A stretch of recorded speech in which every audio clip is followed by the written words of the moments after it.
Welcome to Kids Storytime with Toys. Today we're with Spider-Man Across the Spider-Verse, where we get to pop out these cool magnetic toys, play with them on the background while we read this cool new book. Let's take a closer look at the toys.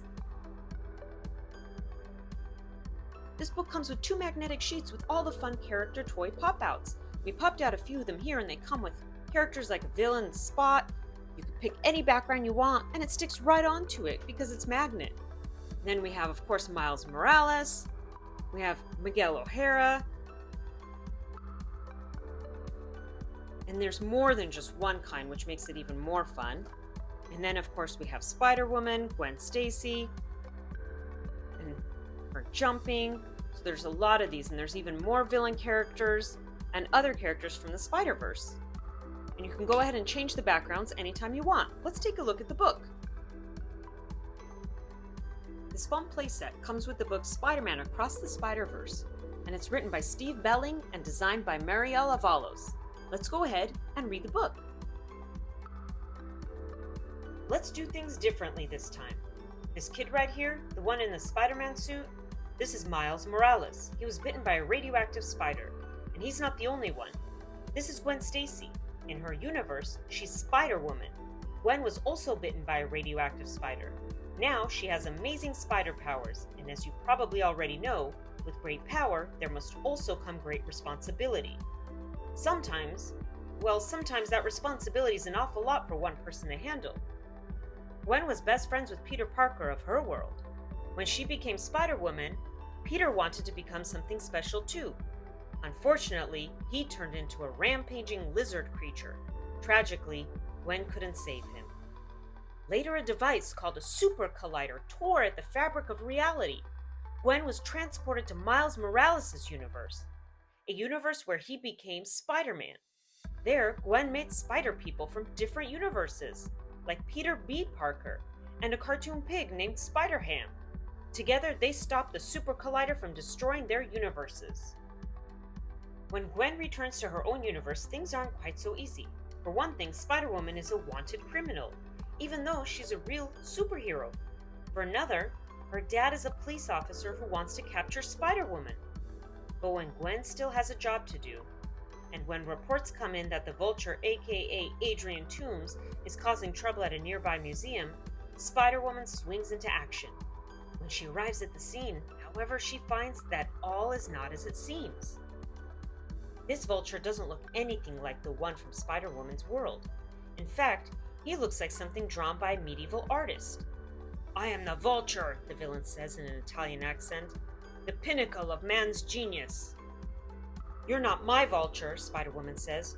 "What are you, made of parchment?" Vulture wants to know how he got to this world. Spider-Woman wants to know that too. As Spider-Woman deals with the strange Vulture, there's a brilliant flash of light. Another person in a spider costume appears. This is Miguel O'Hara, the leader of an elite strike force dedicated to the security of the multiverse. As the two of them try to stop the Vulture, Miguel explains that when Spider-Woman and her friends destroyed the super collider, they also left a huge hole in the fabric of reality. A hole big enough that people like this Vulture could easily enter the wrong dimension. And now, Miguel and his team are stuck trying to get everyone back to the dimension where they belong, before time and space collapse. The Vulture continues his attack, and Miguel decides it's time to call for backup. He contacts his artificial intelligence assistant, Lila. She makes a quick call, and a moment later, another Spider-Woman appears. This is Jess Drew, and she's super cool. Soon the 3 spiders take down the Vulture together. As she finishes stopping the Vulture, Gwen's father tries to capture her, so she reveals her true identity to him, and he tries to capture her anyway. With the help of Miguel and Jess, Gwen escapes and she joins the elite spider team. Meanwhile, on another Earth, Miles Morales' parents, Rio and Jeff, sit in the office at Vision's Academy. They're meeting with Miles' guidance counselor to talk about school and his future, but there's just one little problem. Miles is nowhere to be found. That's because Miles is busy elsewhere, as Spider-Man.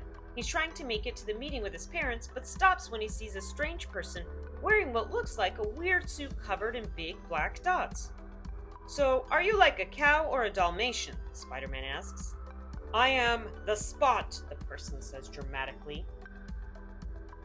As Spider-Man tries to stop the Spot, he realizes something really strange is going on. The spot on the Spot are actually little portals. When he tries to web the Spot, the web enters one portal and comes out another. "Can't you just act like a regular supervillain so I can catch you?" Spider-Man says. Their conflict takes them all across the city, even past Vision's Academy. But finally, Spider-Man is able to stop the Spot. Miles knows he's late for the meeting with his parents and the guidance counselor, so he changes back into his school clothes. He runs underneath the covered walkway between Vision's Academy buildings and bursts into the guidance counselor's office. Miles' parents remind him that he should always be on time for everything, and that being on time means 5 minutes early. They talk about his grades and what he wants to do with his future, but the meeting is cut short when Miles sees that the Spot has escaped. Miles changes back into Spider-Man to catch the Spot. Miles' dad, a police officer, joins the chase. Their fight takes them to the site of the super collider that almost destroyed every universe. The Spot says that this is where it all started. He's really a scientist named Jonathan Ohm, who worked at Alchemax. He ran a test on the super collider that brought a spider from another dimension to Miles' world. The spider bit Miles and giving him superpowers. "My spider made you Spider-Man," the Spot says. Not only that, but Owen was in the collider room when the device blew up. That's what turned him into the Spot. While ranting at Spider-Man, the Spot accidentally knocks himself into one of his own spots and he disappears. With the villain gone for the moment, Spider-Man has a heart-to-heart conversation with his dad. Jeff has no idea he's talking to his own son. Later, back at Miles' home, there's a big party on the rooftop. Everyone's celebrating Jeff, who just got a promotion to police captain. People are dancing and eating delicious food, but Rio notices that one person isn't there. "Have you seen Miles?" she asks a party guest.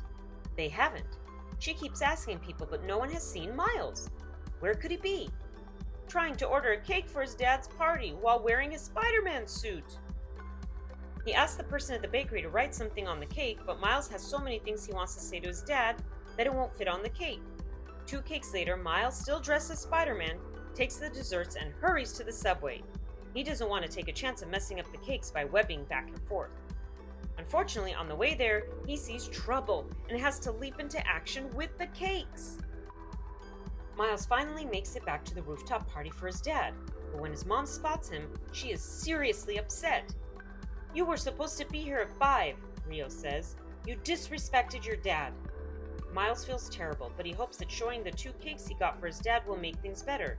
He opens the cake boxes only to see that all the writing is now smushed. "There was an emergency," Miles starts to say as he tries to sneak off. "Who are you running around with anyway?" Rio asks. Miles tries to defend himself, but he gets so frustrated he just says, "Whatever." That's it. Jeff tells Miles that he's grounded for a month. Miles wants to tell them the truth, that the reason he's always late is because he's Spider-Man, but he's afraid they won't understand. Down in his room, while listening to music, a portal appears above him, and Gwen drops in. "Want to get out of here?" Gwen says. Miles switches into his Spider-Man costume and heads out the window with Gwen. They swing through the city on their webs. Gwen is moving fast and Miles isn't far behind. The whole time she tells him what she's been up to. "Wait, hold on," Miles says. "There's an elite society with all the best spider people in it?" Gwen tells Miles all about Jess Drew, how cool she is, and how much Gwen's learning from her. After a while, they take a break from web swinging and sit upside down underneath the ledge of a building, catching up. Gwen tells Miles how she and the elite society are trying to prevent the multiverse from collapsing. Miles decides it's time to head back home with Gwen. They switch out of their spider suits and head up to the party. Gwen meets Miles' parents, who think that she's the reason why he's always late these days. "Don't break his heart," Rio tells her. Soon it's time for Gwen to leave. She has to get back to important spider business. The Spot has been spotted in another dimension. Gwen dives through a portal, but she doesn't know that Miles has been following her. He jumps through the portal too. The next thing Miles knows, he's on a different Earth and in a different city, Mumbatan. It's home to the Spider-Man of his world, Pavitar Prabhakar. Gwen is surprised to see that Miles has followed her. "You're not supposed to be here," Gwen says. "And neither is the Spot. He heads for the Alchemics and their super collider. He wants to use it to increase his power. The three spiders try to stop him along with help from Spider-Punk, Hobby Brown.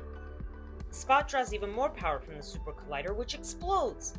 The villain disappears, leaving the spiders to deal with the damage. In the process, Miles saves a friend of Pavitar's. Suddenly, the spiders are summoned back to the headquarters. "I'm invited to HQ," an excited Miles says. A portal whisks Miles, Gwen, Hobby, and Pavitar to the city of Nueva, New York, on a different Earth. They're inside the headquarters of the Elite Spider Society. Everywhere Miles can see, there are different spider heroes. "This is unbelievable," Miles says. Jess takes the group through the headquarters and to the office of Miguel O'Hara. Miguel is very serious and very upset. Miguel tells Miles that when he spotted the Spot in Mumbattan, he blew another hole in the multi-universe. Miguel gets pretty angry until a familiar voice interrupts him. "Hey Miguel, come on. Go easy on the kid. He had a terrible teacher." Miles looks up to see Peter B. Parker, his mentor, and one of the spiders who helped him defeat Kingpin. But Peter isn't alone. He has a baby now, named Mayday. Miguel explains the problem to Miles. Here at headquarters, Miguel keeps track of all the spiders in every universe, the Spider-Verse. The same events happen to every spider, but if one of those events, called a canon event, gets disrupted, then bad things can occur. And when Miles saved Pavitar's friend in Mumbattan, he disrupted a canon event, and because of that, Pavitar's dimension is in danger. But it gets worse. Miles figures out that something bad might happen to his father, Jeff, when he becomes captain in 2 days. And it's a canon event. Miles can't do to stop it, or his world will be destroyed. Miles would do anything to save his dad, and Miguel knows this. So he traps Miles in a containment field and forbids him from leaving the headquarters. Thinking fast, Miles uses his Venom Blast powers and short-circuits the containment field. He escapes just as Miguel and the spiders chase after him. "All stations!" Miguel shouts as alarms sound. "Drop what you're doing and stop Spider-Man!" All throughout the headquarters, the various spider heroes stop and point at one another. Then Miguel realizes the problem. He said, "Stop Spider-Man! There are tons of Spider-Mans!" So he says, Miles Morales, the spider takes off after Miles! Meanwhile, Miles runs as fast as he can. Gwen and Peter B. Parker follow, trying to help him, while Miguel and the other spiders try to recapture him. "Stop running!" Miguel yells. "Then stop chasing me!" Miles hollers back. Miguel tells Miles that he's an anomaly, that the spider that bit Miles wasn't from his dimension. It wasn't supposed to bite Miles. Pinning him down, Miguel tells the young Spider-Man that the Spot wouldn't exist and none of the worlds would be in trouble if not for Miles.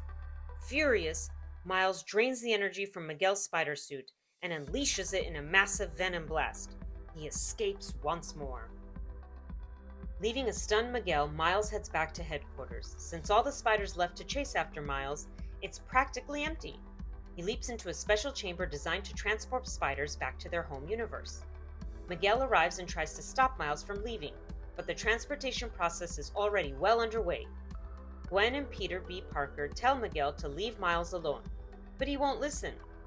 The spider at the controls, Margot, also known as Spider-Bite, could reset the system, but she decides to let Miles go.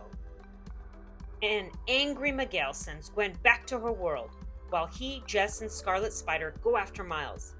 Miles returns home and tells his mom that something terrible is coming for them. The Spot. Then Miles confesses to Spider-Man. "Who's Spider-Man?" Rio asks innocently. Suddenly Miles realizes he's in the wrong universe. There's no Spider-Man in this world, but Miles' Uncle Aaron is still alive. Uncle Aaron has the Prowler in Miles' world. But here, Uncle Aaron works with a different Prowler. The Miles Morales of this Earth. Miles is stunned to see his own face looking back at him when this Prowler removes his mask. In this world, Miles' father is gone, and if he doesn't get back to his own Earth, then something bad will happen to his father there too. But the Miles of this world doesn't seem to be such a good guy. "Please," Miles begs, "you have to let me go." "Why would I do that?" the Prowler sneers. Will Miles be able to convince his counterpart from another Earth to let him go? And what will happen if Miguel, Jess, and Scarlet Spider find Miles first? Will they prevent him from traveling back home and saving his father? Not if Gwen has anything to say about it. She gathers up a group of friends, including Peter B. Parker, Hobby, Pavitar, and Margot. Gwen even calls in some reinforcements like Spider-Ham, Spider-Noir, and Penny Parker.